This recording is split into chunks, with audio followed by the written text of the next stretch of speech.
Cheney, welcome back to my channel, a place where you can find all things self-development, lifestyle and intentional living. I'm going to do something a bit different this week in the sense that I'm trying to create shorter, more direct content for you guys. And so this week I'm going to be bringing you 3 tips on how you can improve your money management. So tip number 1 is to have a float account or an emergency account. You will hear me banging on about this in probably every money management video or any time that I talk about money management, because having an emergency account is essential and incredibly important. Emergency savings are good for anyone. Set aside money in a separate account that is there just for emergencies. Needing to buy a bag or a pair of shoes the week before payday is not an emergency. I'm talking about serious emergencies where something comes up that you hadn't planned for financially, you weren't expecting to incur the expense, and you just need to be able to pay for it. There's nothing more stressful than trying to find money that you don't have. Aim to hold about 3 to 6 months worth of your expenses, and I mean total expenses for the month in this account. You can do more if you desire, like perhaps up to a year. This will cover you in the event that you lose your job or anything drastic should happen to you and you're unable to work.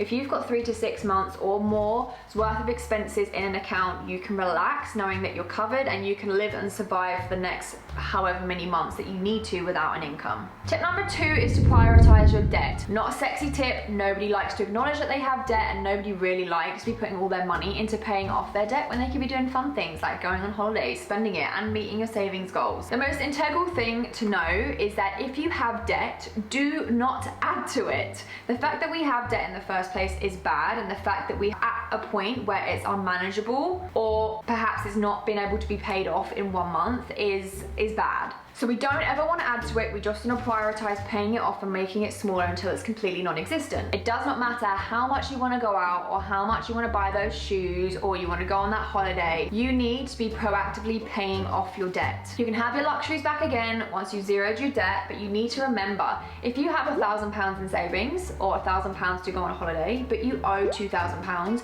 your net worth is minus £1,000. We never want to be in a negative net worth wherever possible. We're all about growing our wealth and building our wealth. So prioritize the debt, cut the luxuries until you've zeroed that debt, and then we can go back to living a bit more of a fun life.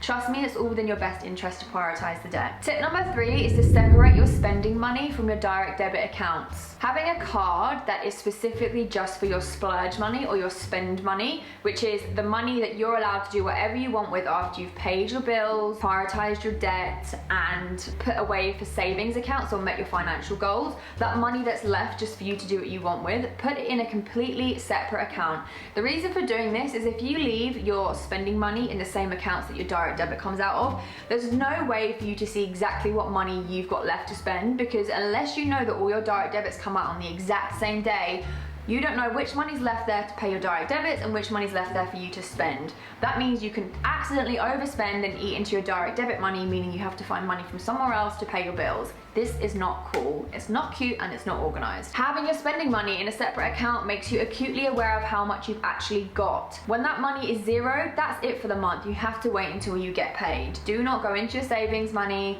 Do not eat into your direct debit accounts. Whatever you do, keep that money separate so you can keep track of it at all times, and it becomes a lot easier to manage as well when that money in that account is purely for one thing. So that is it for today's video. 3 short and sweet money management tips for you. I could reel off hundreds for you, but I'm gonna do this as a bit of a mini series. So every couple of weeks I'll do a new episode of money management tips, and there'll be 3 tips that you can utilize. I really hope you enjoyed this video. If you did, please give it a big thumbs up and subscribe to my channel. Don't forget to turn on post notifications so you never miss an upload, which is every single Saturday. You can also find me on Instagram at cheneyparsons if you would like to follow me on there. Alternatively, if you have anything else you'd like to see or you have any questions, please leave them down in the comment section below, or you can DM me over on my Instagram account. That's absolutely fine. Thank you so much for watching again, and I will see you next week.